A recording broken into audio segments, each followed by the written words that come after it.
August 216 BCE, Rome assembled its largest ever single army, 86,000 soldiers, armored and eager for battle.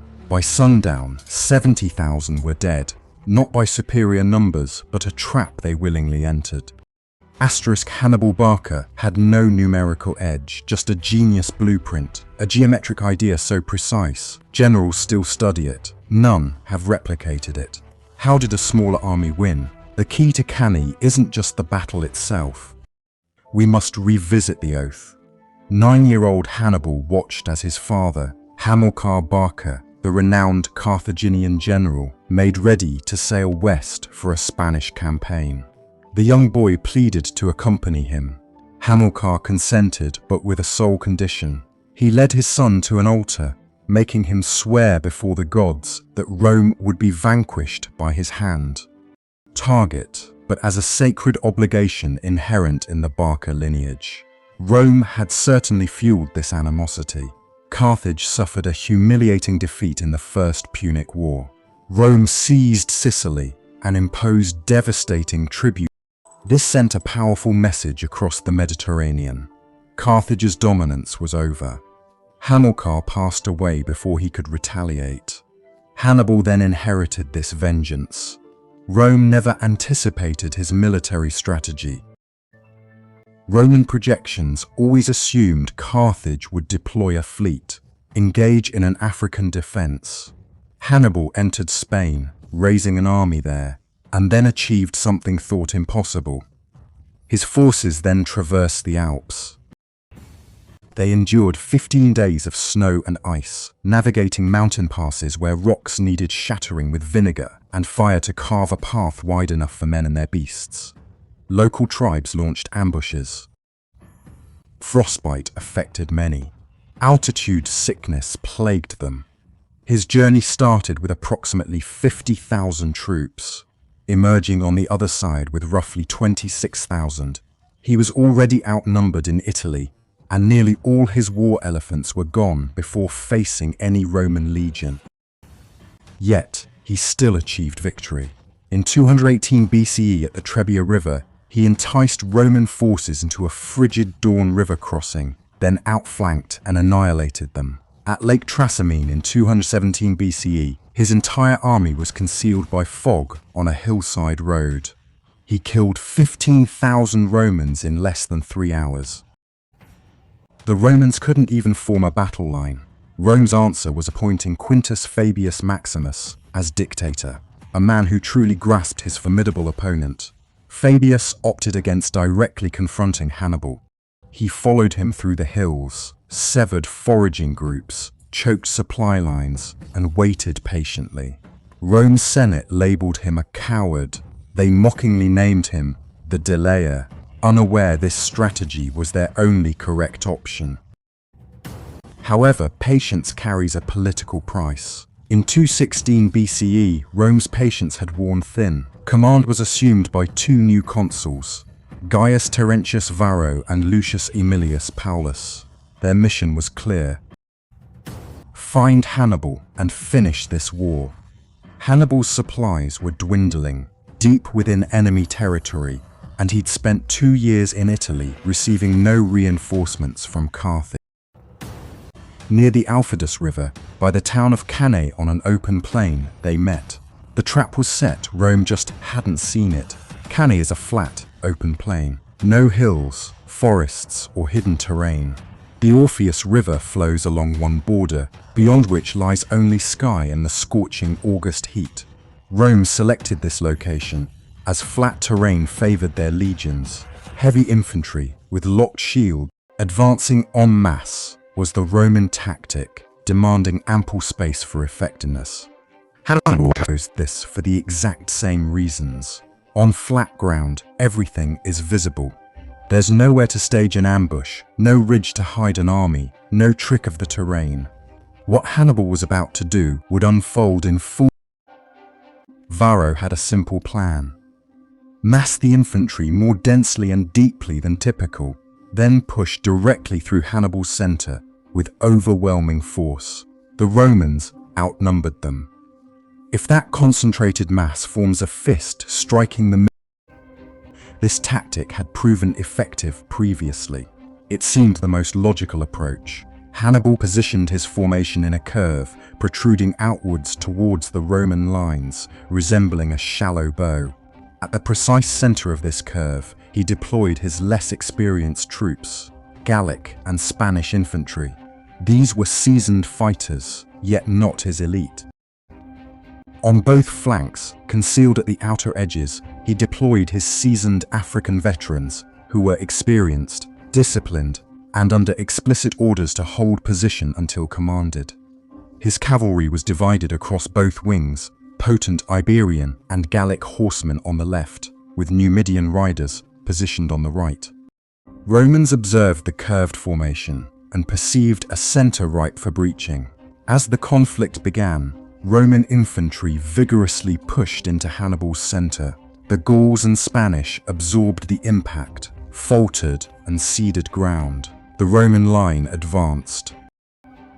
Troops compacted more tightly as the advance constricted, pushing into what appeared to be a developing gap within the Carthaginian formation. Officers yelled commands. Momentum continued to build. This was their moment. Their enemy's center seemed to be breaking. However, this retreat was carefully managed.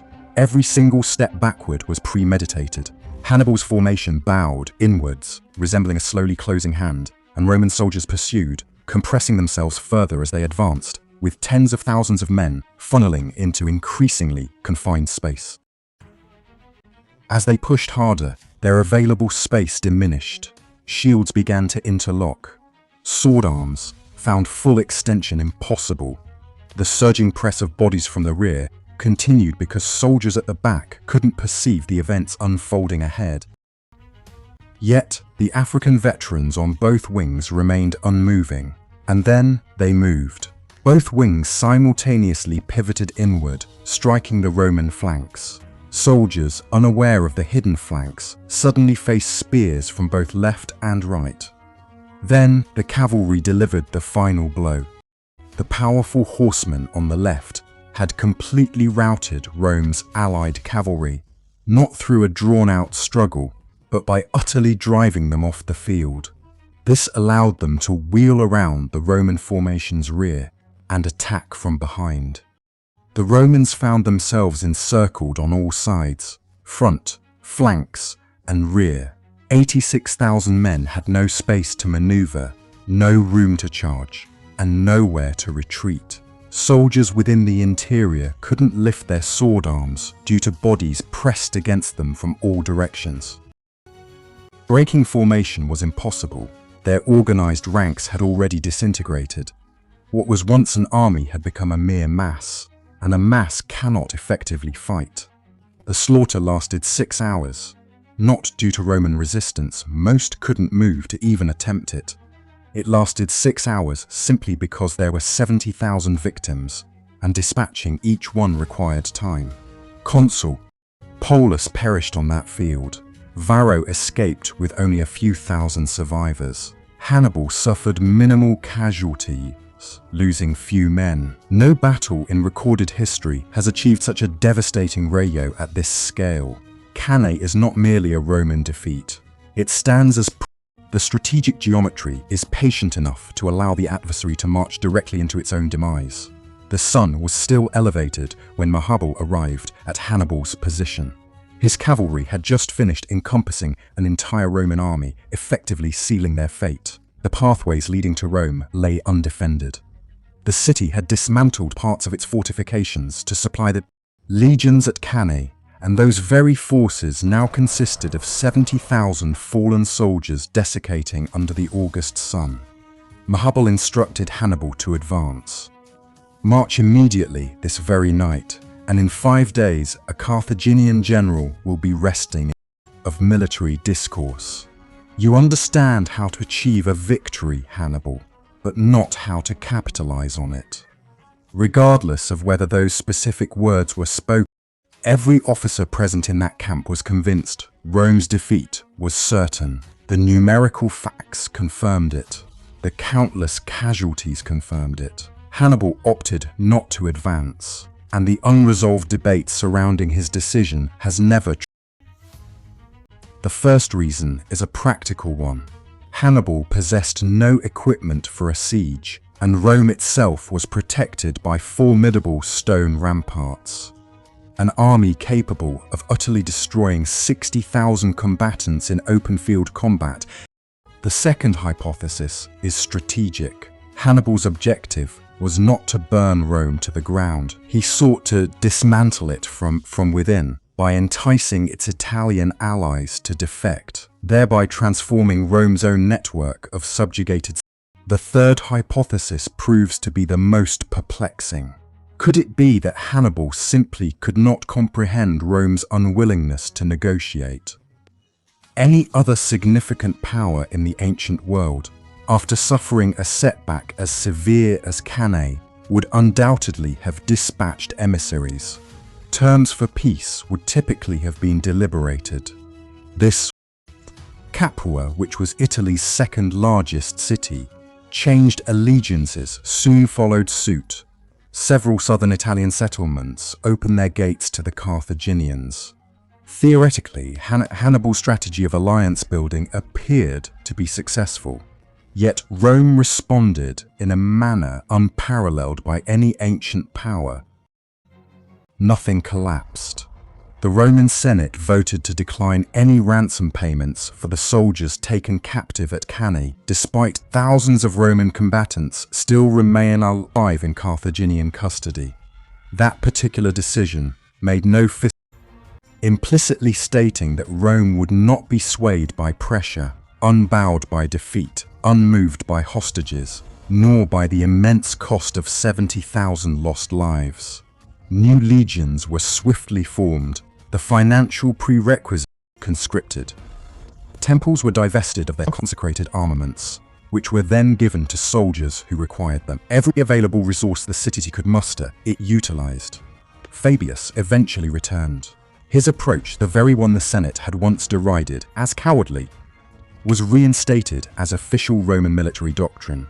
The new directive was not to confront Hannibal in direct combat, but rather to sever his supply routes, systematically reclaim his allied cities one by one, and permit the passage of time to achieve what legions could not.